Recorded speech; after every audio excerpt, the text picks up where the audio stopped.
completar, Jessica, es puntualmente qué estructuras o qué células favorecen esos efectos de producción del sistema respiratorio. ¿Cuáles mecanismos tenemos? Entonces ya hemos mencionado para qué. Ahora, ¿cómo?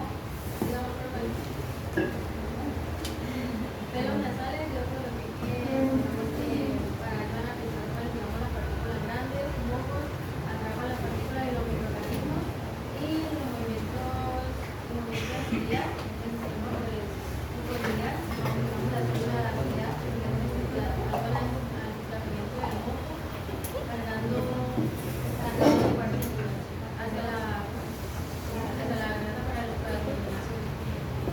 Ok, entonces tenemos barreras físicas, tenemos físicas,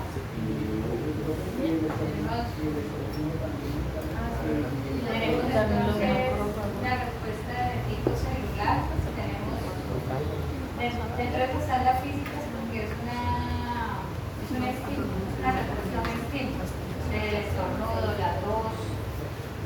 Tenemos nuestra barrera física que es el aparato mucosidad que Ivonne mencionó, realmente es el más importante, y junto con la mucosa tenemos pues líneas directas de defensa. Tenemos las dendríticas, que son esas células como vigía, de vigilancia permanente. El tema de inmunoglobulinas, principalmente cuál inmunoglobulina mucosas, cuál inmunoglobulina mucosas, A, de inmunoglobulina A, particularmente en la mucosa.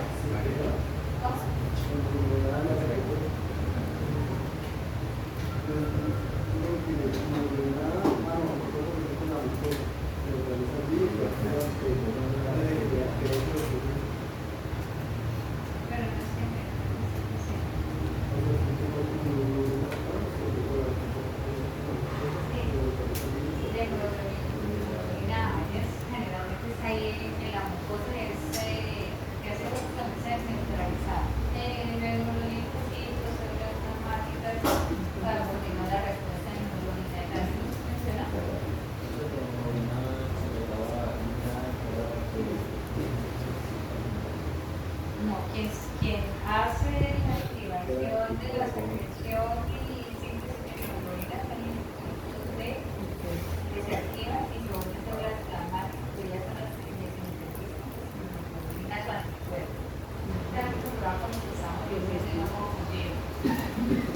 Importante las células claras o células del epitelio mucociliar, que son aquellas que están produciendo moco, son en estructuras acidófilas mucho más grandes que bases de la luz hacia la base de la lámina basal, que son las capaces de producir esa capa de gel, esa capa de moco en el epitelio mucociliar. Y en la imagen didáctica de la izquierda, pues ahí tenemos esas partículas infecciosas que estaban mencionando y moco, que quedan atrapadas en el moco. El simio las barre, el individuo tose, ¿cierto? Y deglute el moco con el antígeno. Y ahí tenemos neutralización de agente infeccioso. Pero ¿qué pasa si el Rhodococcus equi? Si se deglute el Rhodococcus equi, ¿qué lesión me produce en el intestino?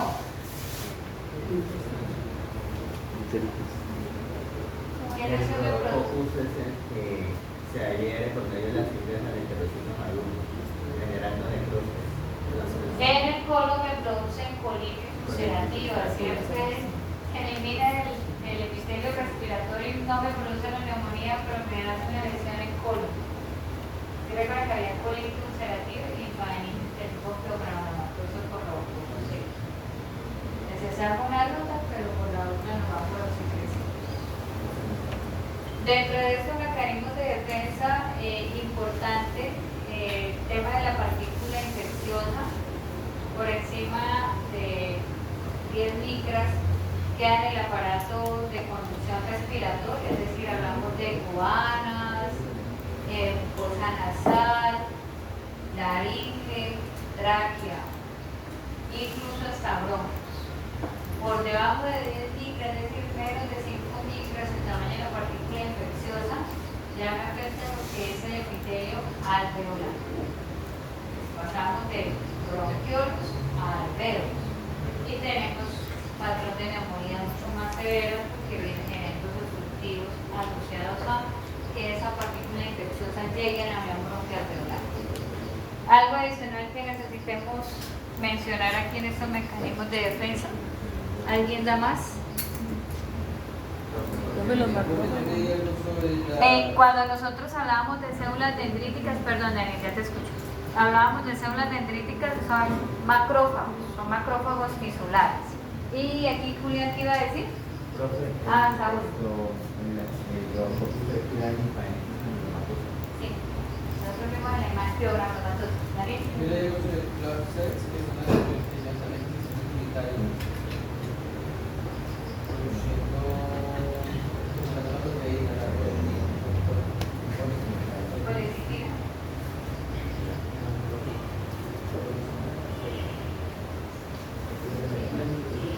Y desinfectante celular, que es El surfactante, sí, el surfactante.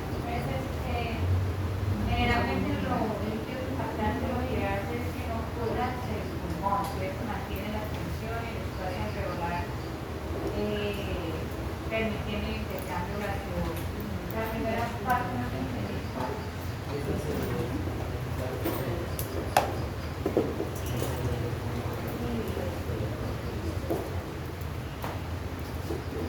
Generalmente puede ser los neumocitos tipo 2, ¿cierto? Estamos hablando de alveolos, neumocitos tipo 2.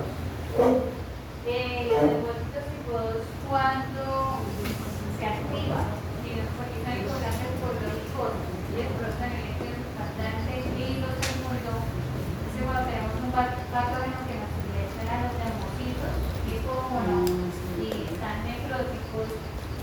Entra el neumocito tipo 2 en proceso de rectificación celular y genera diferenciación y maduración nuevamente en neumocitos tipo 1. Es decir, ellas son las células que hacen, en este caso, la función de células lábiles, generando epitelización alveolar. Si no existieran, pues las lesiones en tejido funcional serían siempre irreversibles. Es decir, el proceso de todos los eventos infecciosos, inflamatorios, en este caso el tejido pulmonar, terminan haciendo fibrosis pulmonar. Ya no nos quedaría nada del tejido pulmonar, porque en promedio, ¿cuántas veces uno se expone en la vida a infecciones respiratorias?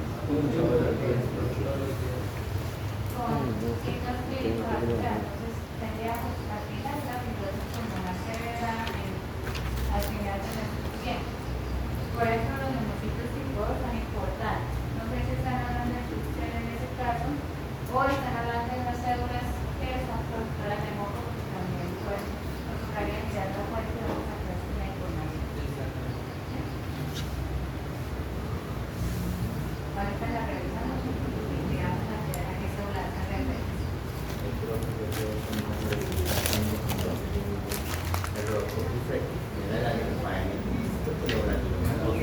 Pero, profe, yo tengo entendido que se activa gracias a la análisis y por eso se causa la película de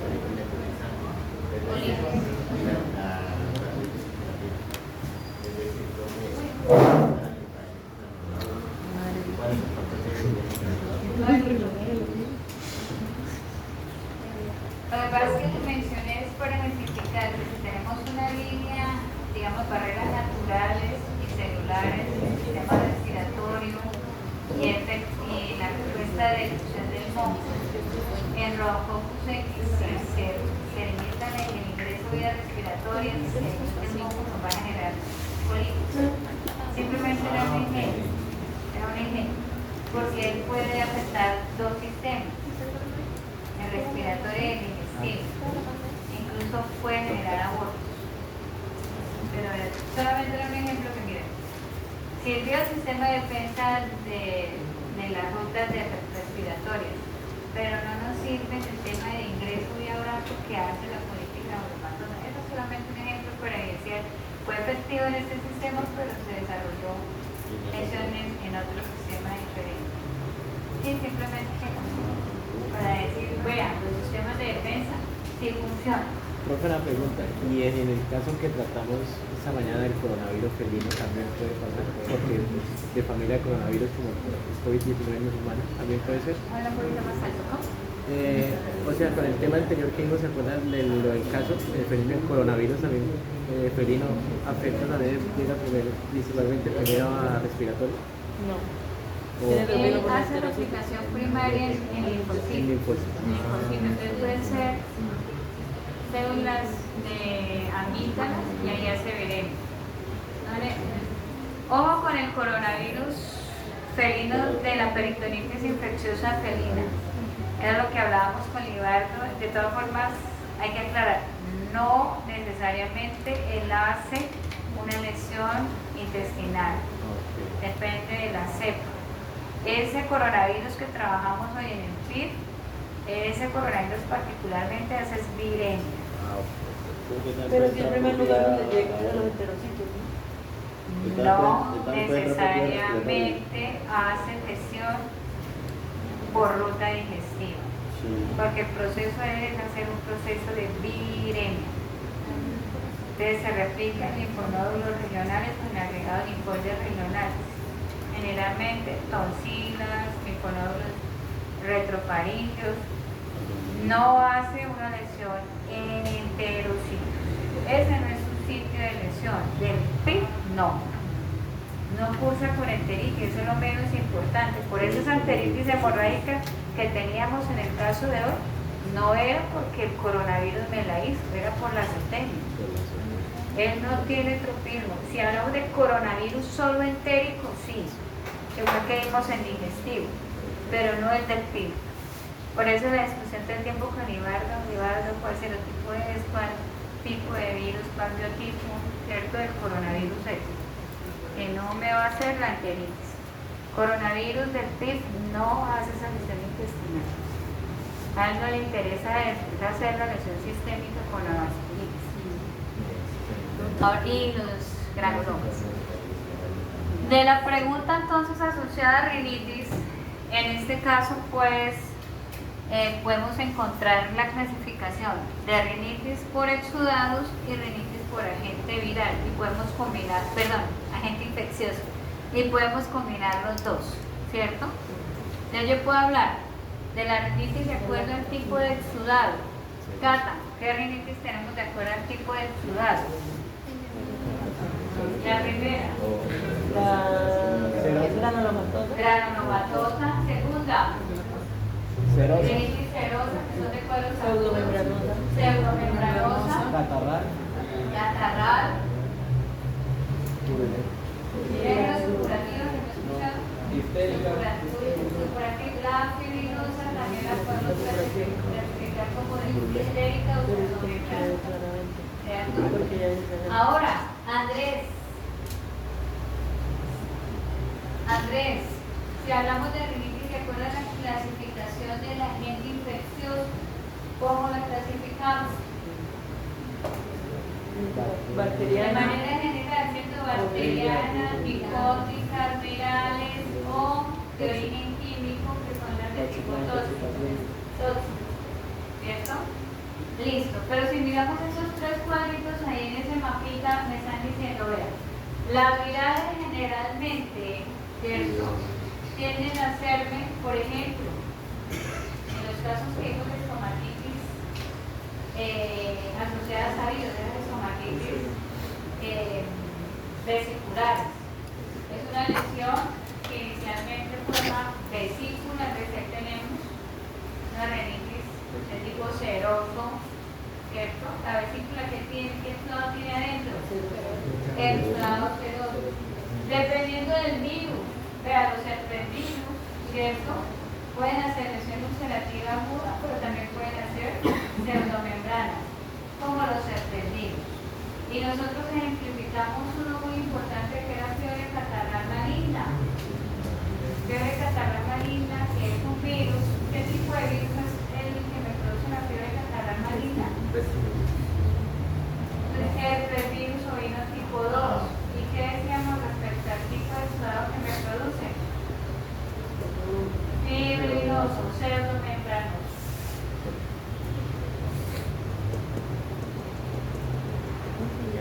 Las bacterianas. En las rinitis bacterianas que he estudiado tenemos generalmente Catarrar. supurativo, ¿cierto? Realmente es supurativo. Se acompaña por el estímulo glandular, entonces sí podemos tener mucoide, ¿cierto? Y es supurativo. Catarrar supurativo. Y los agentes micóticos como aspergillus, lactomices, criptococos, criptosporidium, es granulomatoso, ¿cierto? Vean, eso no lo habíamos mencionado, ¿no? La rinitis de tipo granulomatoso.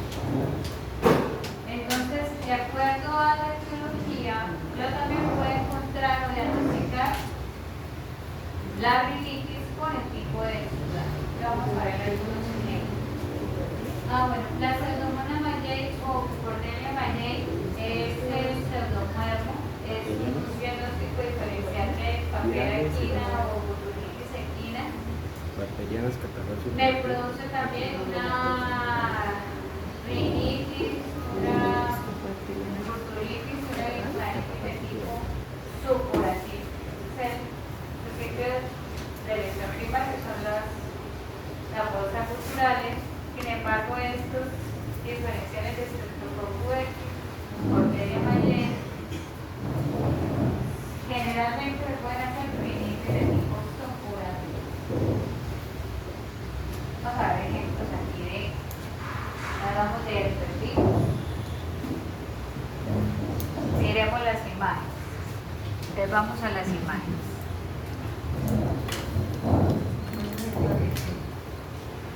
¿Cómo andan en el patio? Listo. En esta, ¿cómo clasificamos estas lesiones? Sigue. ¿Cómo las clasificamos? Es bacteriana y el diagnóstico supurativa, ¿cierto? Supurativa. Agentes etiológicos asociados. Pongamos etiología de estas lesiones. ¿Sí? Bordetela, pastelera, tóxica, ¿cierto? La última que me hizo. Ahí tenemos la leche de asterisco que dicen que hay muchos detritos celulares. Allá prácticamente no hay epitelio respiratorio y tenemos gran cantidad de piocitos. ¿Cómo es? ¿Atrofe? No, no. Además del exudado supurativo, no podemos tener algo de pseudomembranas. Pseudomembranas, hay necrosis de la mucosa.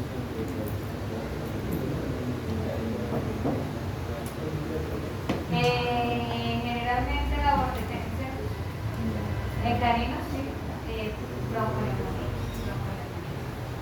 Acá pues nosotros encontramos esta vortetela y esta porterela asociada por signos a qué enfermedad.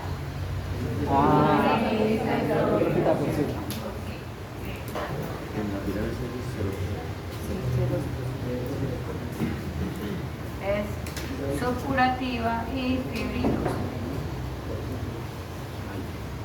El ejemplo del herpesvirus, ¿cierto? Herpesvirus ovino, ovino tipo 1.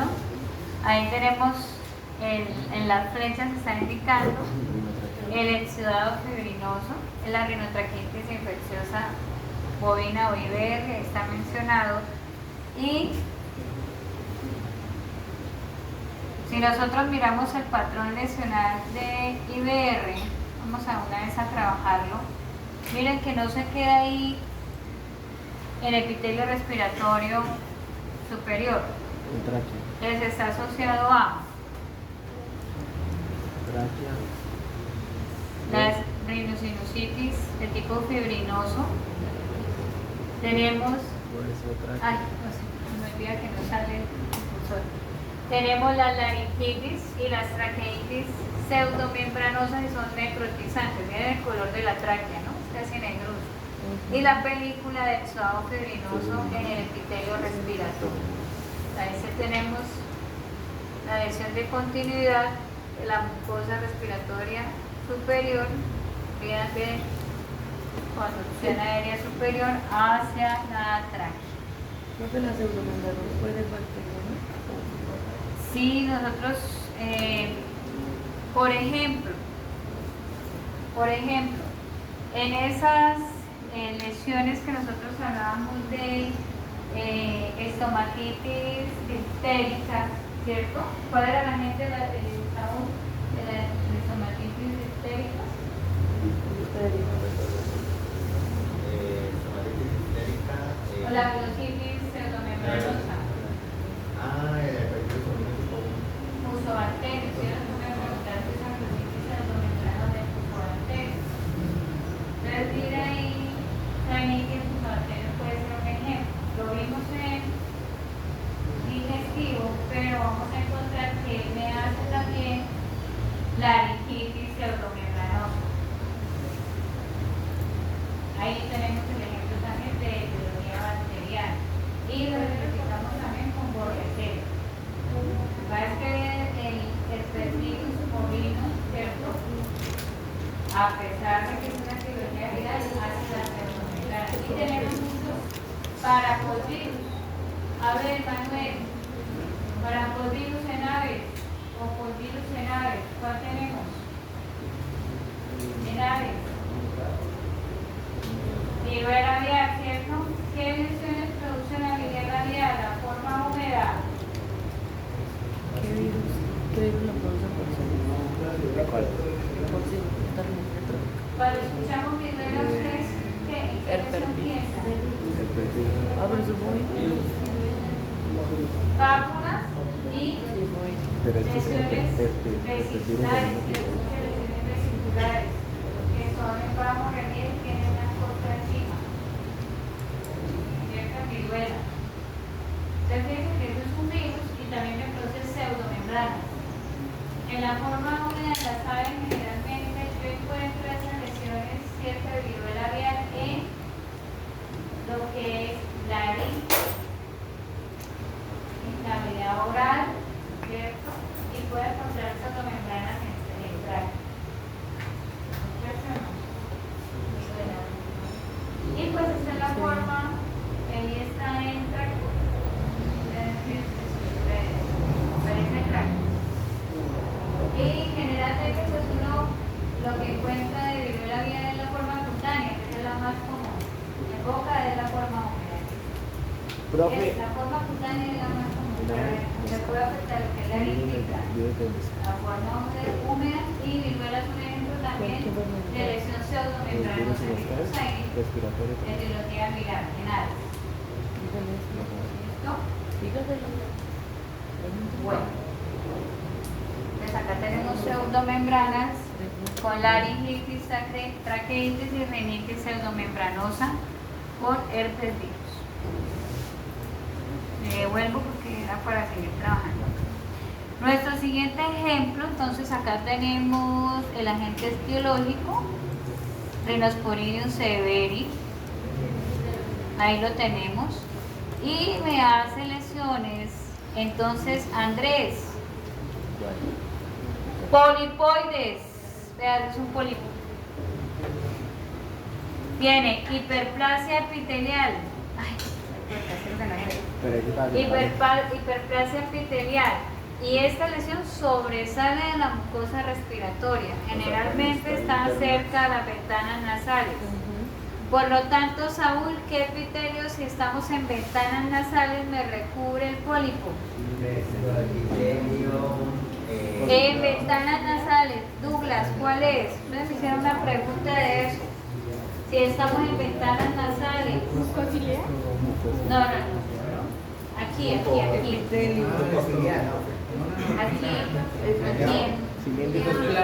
Plano estratificado, ¿cierto? Y ahí se ve, plano estratificado, ventanas nasales. Cada estructura que estamos viendo quística en la imagen corresponde a la formación, ¿cierto?, del granuloma. Alrededor está la respuesta inflamatoria y está reaccionando contra qué estructuras, acá dice el nombrecito, contra los esporangios de la estructura. Se tiene gran cantidad de esporas. En la descripción de estas lesiones granulomatosas encontraron que hablaban de formación de pólipos. Esto es una estructura peduncular, es un poli. Profe, En mi- ¿cuál era la- Este es, vamos a mirarlo acá. Pues, Rhinosporidium severe. Es un ejemplo.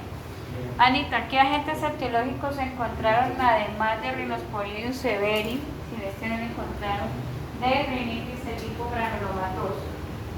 ¿Cuál? Vamos a trabajar rinitis, ya los dejo ahí. ¿Cuáles se encontraron? Rinitis de tipo granulomatoso. Aspergillus, muy bien, Daniel, Aspergillus. ¿Qué más? Atlas. Uy,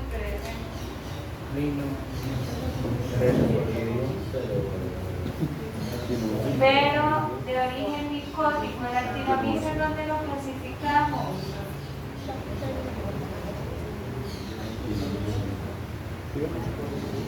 Bacteriano, ¿cierto? Mycobacterium. Pasa que Mycobacterium no es muy común encontrar una lesión de rinitis.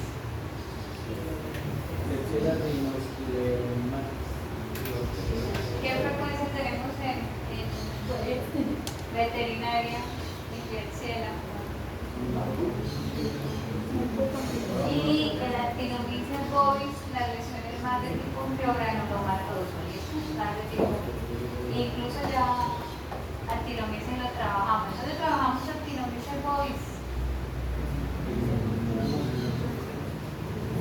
¿Qué lesión me produce la actinomyces bovis?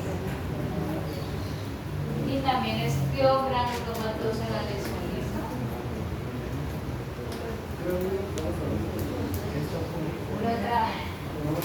Lo trabajamos en patologías digestivas, cavidad oral, en boca. Actinomyces bovis, ¿será que lo dejamos en lesión granulomatosa? Es un granuloma que produce lesiones en mandíbula. Mandíbula, quijada terronada. Veíamos la lesión de la osteomielitis en mandíbula. Hay que corroborar la información, ¿no? Hay que tener mucho cuidado con. Entonces vamos a pensar que todas las lesiones por granulomatosa. Lo revisemos si realmente está asociado a rinitis. Y lo clasificamos dentro de la bacteria, etiología bacteriana. Cryptococcus sí lo vamos a incluir ahí porque es una etiología micótica. Y sí, además de este Rhinosporidium severi, y vamos a mirar la lesión macro, ¿no?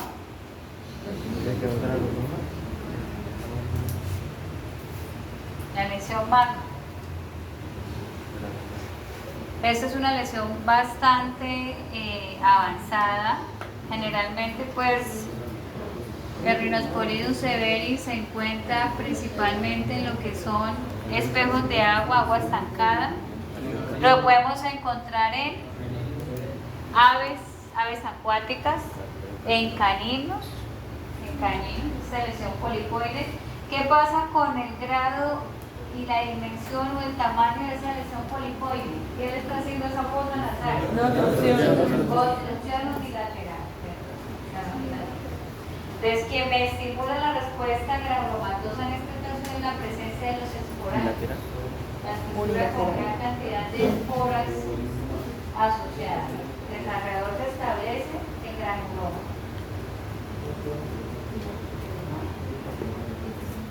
Podemos diferenciar las ciertas lesiones como el carcinoma escamoso, el carcinoma, el papiloma, son lesiones proliferativas asociadas.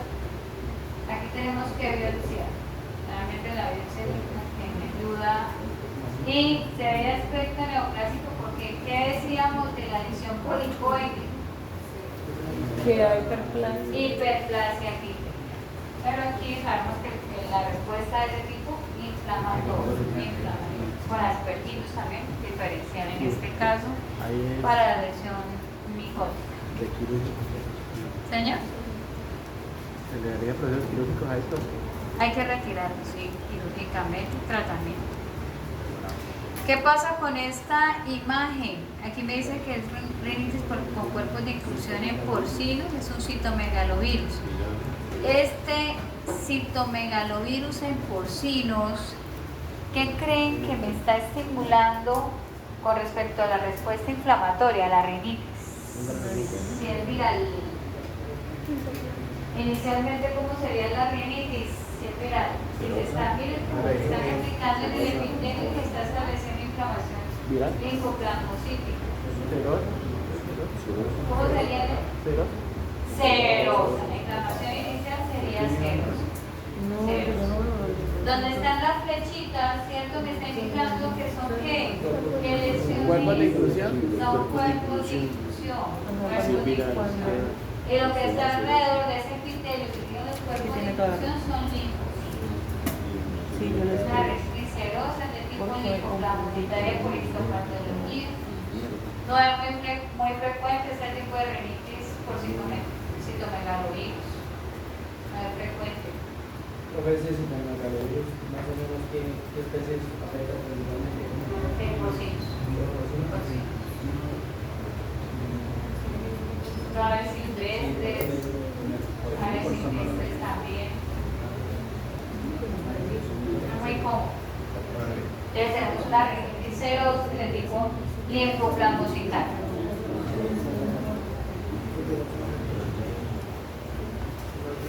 Creo que la siguiente ya la vimos. Lesión, mecanismo de lesión, replicación directa con citólisis del epitelio respiratorio. ¿Listo? Bueno, esta que tenemos aquí, señor. ¿Cuál fue el agente biológico de la Citomegalovirus. Les dan particularmente el agente biológico para que lo tuvieran ahí a la mano. Bueno, ¿qué pasa con este tipo de lesión? Clínicamente, ¿qué esperaríamos encontrar? ¿Hemorragia? Epístasis, ¿cierto? No entraría entre las lesiones de rinitis serosa, ni fibrinosa, ni granulomatosas. Realmente estaríamos viendo una epístasis. Es de tipo traumático. Ahí se rompió el etmoides. Trauma. Un equino. Entonces ahí tenemos una lesión, un hematoma en el etmoide. Y clínicamente pues vamos a tener una hemorragia bilateral nasal. Un golpe. No está asociado a rinitis, sino a epístasis. ¿Listo? De tipo traumático. No, porque Bilateral. Bilateral. el hermoides es el que divide la cavidad nasal de la cavidad craneal. ¿Hay que le pegar? De pronto le Las bromas. golpeó. Ahí cuando le expliqué O le cayó algo dije encima. que alrededor de Es el que los cayó. esporangios, lo que se establece en las infecciones micóticas son granulomas alrededor de las esporas. ¿No me está prestando atención? Profe, ¿Ya? Trauma. que no entiende cómo puede golpear ese huevo. Una lesión contundente. Más fácil. Quedó holístico. Generalmente esto puede ser por desensibilización, por ejemplo, un equino en sacrificio. Eso es por sacrificio, ¿cierto? Generalmente asociado a sacrificio. No, por eso les decía, no es una rinitis de las que estamos clasificando como inflamatorias. Es una lesión traumática. Obvio, si tenemos trauma que se establece como lesión inflamatoria posterior en el proceso de resolución del trauma.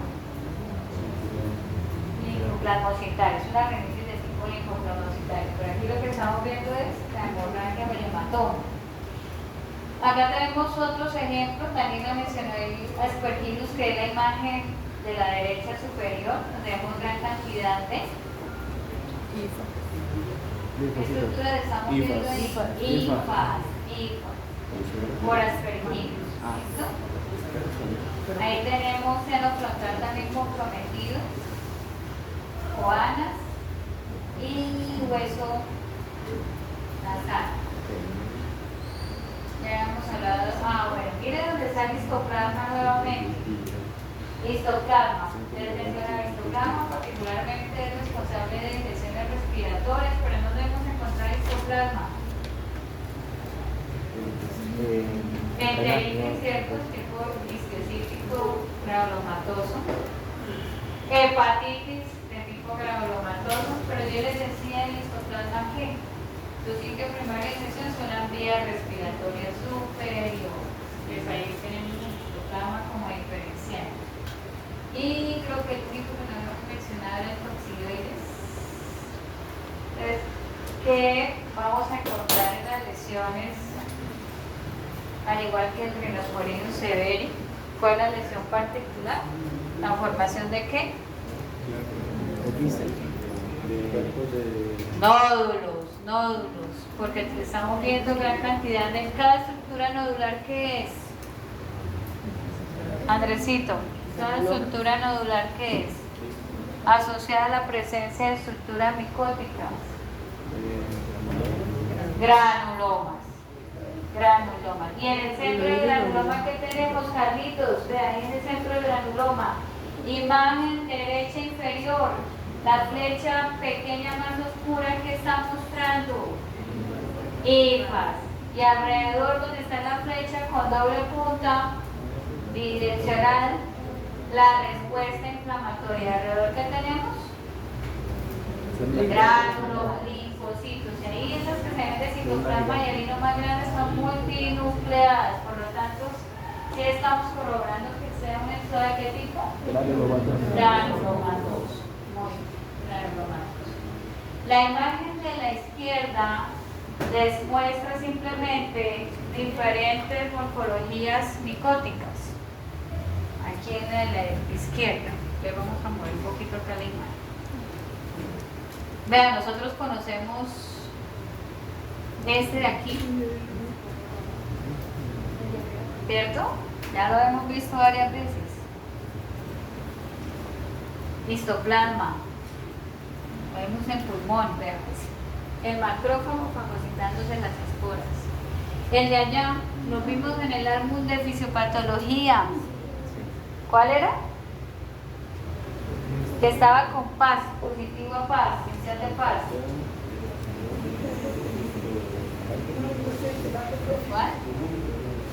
¿Cuál tenemos? Cryptococcus, de ahí lo tenemos. Y decíamos que la cápsula de la espora es delgada pero es evidente. ¿Vimos ahora el Cryptococcus con coloración de paz? Sí. Y los dos inferiores, pues ya tenemos el Blastomyces y el Coccidioides, que son mucho más grandes. ¿Sí los están viendo? Y en la parte inferior, en el recuadro inferior, es una espora en gemación, ahí está dividiendo.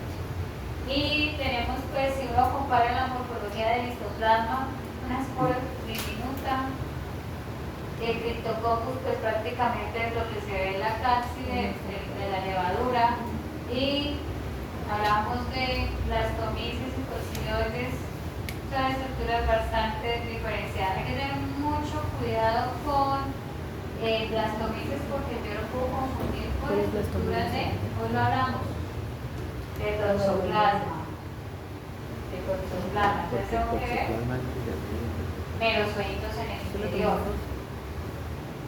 Pero si yo tiño esto con paro y se me tiñe, así como estamos viendo en el recuadro superior de la derecha, que se ve la estructura intensa fucsia de la cápsula de la levadura, eso ya se sabe que no es toxoplasma, sino un qué, un hongo, una estructura micosa.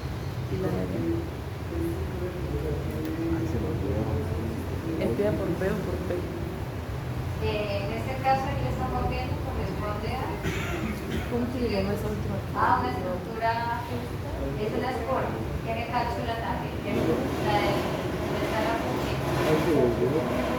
Profe, Pero hay que tener mucho cuidado con Blastomyces porque puede crecer, puede confundirse con toxoplasma. Ahí hablamos de toxoplasma. ¿la de abajo cuál es? La de la derecha. Coccidioides también. Y son, ¿qué pasó, Carlitos? Listo. Entonces, te continuamos. Blastomyces era esta. Y la de la Coccidioides. Listo. Y bueno, yo creo que podemos, miremos aquí en caballitos si tenemos rinitis, esta de aquí. Y luego nos devolvemos a la culturitis.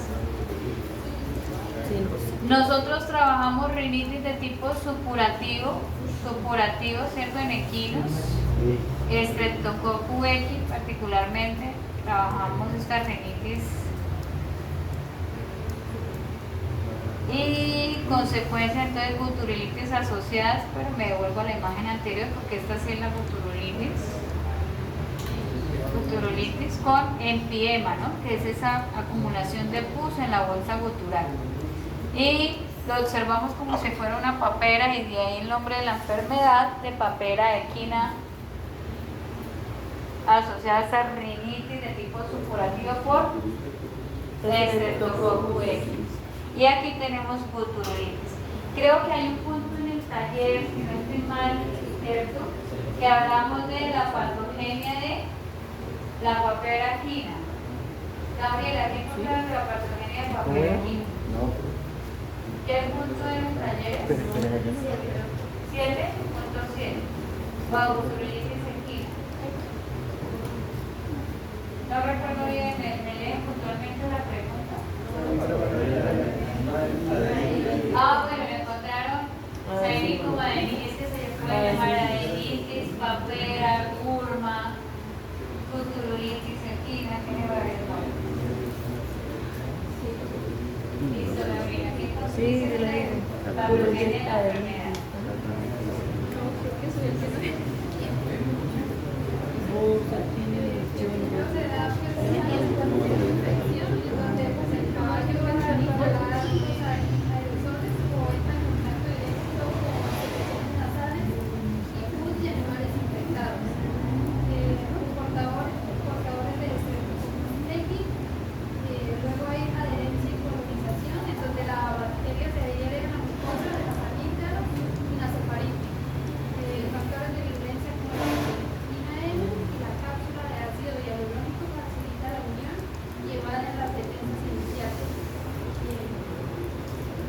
Proteína M mencionaste primero. Primer factor de vigilancia, proteína M, lo que hace elevación del sistema inmune y penetración del epitelio respiratorio. ¿Qué más? Luego hay la invasión y multiplicación linfática, en donde el Streptococcus equi invade el tejido linfoide asociado a las mucosas y es transportada a los ganglios linfáticos regionales, principalmente los mandibulares y retrofaringes. Allí la bacteria se multiplica. ¿Cómo se multiplica? ¿Qué factores de vigilancia tiene para la multiplicación bacteriana? ¿Un factor de vigilancia que permite la multiplicación bacteriana?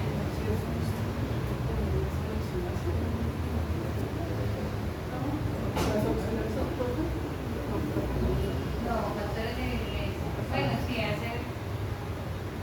Pero ella se sugiere.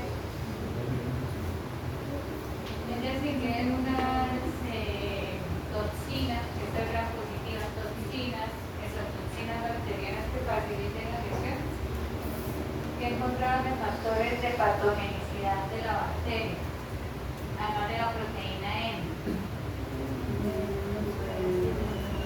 Cápsula de ácido hialurónico. ¿Qué hace la cápsula?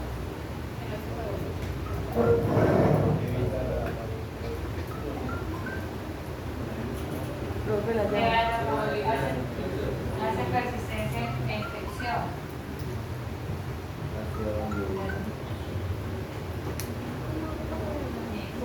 ¿Hay más factores de vigilancia? La cápsula de ácido hialurónico. ¿Qué más? ¿Qué más? La Streptokinasa. La hialuronidasa.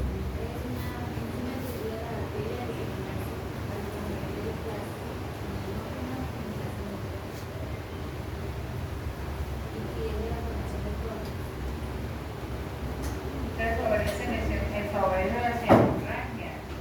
Streptokinasa. ¿Qué más?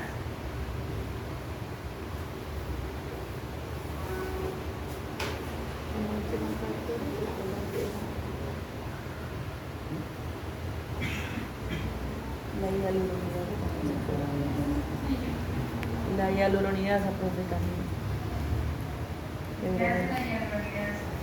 Degrada el ácido hialurónico y esto facilita la invasión bacteriana.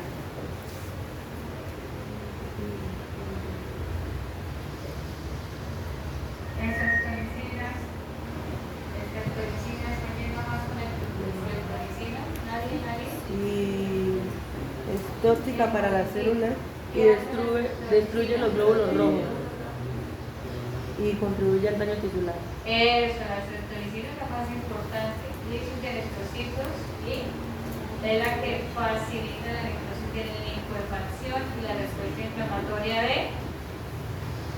¿Qué tipo de leucocito, Douglas, en esta lesión? Cuando tenemos empiema o pus en las bolsas, supurativo, predominan los leucocitos, en ese caso neutrófilos. Lo más importante. Consecuencias de esta tutulitis, si no se trata. Unas menos graves, pero hay otras graves. ¿Cuál sería la consecuencia menos grave? Y puede ser metastásico también. Eso, bueno, que se clasifique esa empiema. ¿Cómo te fue? Y lo más grave, No sé si. proceso de sexo secundario. Le vamos a dejar hasta aquí con esta rinitis de tipo supurativo bacteriano. Recordemos que este streptococcus puede que además de producirme la rinitis supurativa en equinos puede generarme la burbulitis, adenitis, burma o papera equina. Vamos a dejarlo hasta acá, continuamos el próximo lunes. Les recomiendo estudien este fin de semana el tema de la evaluación de dientes, porque el lunes tiene una actividad de neumonía, vamos a trabajar en respiratorios, se van a estar ocupados. Sí, señor.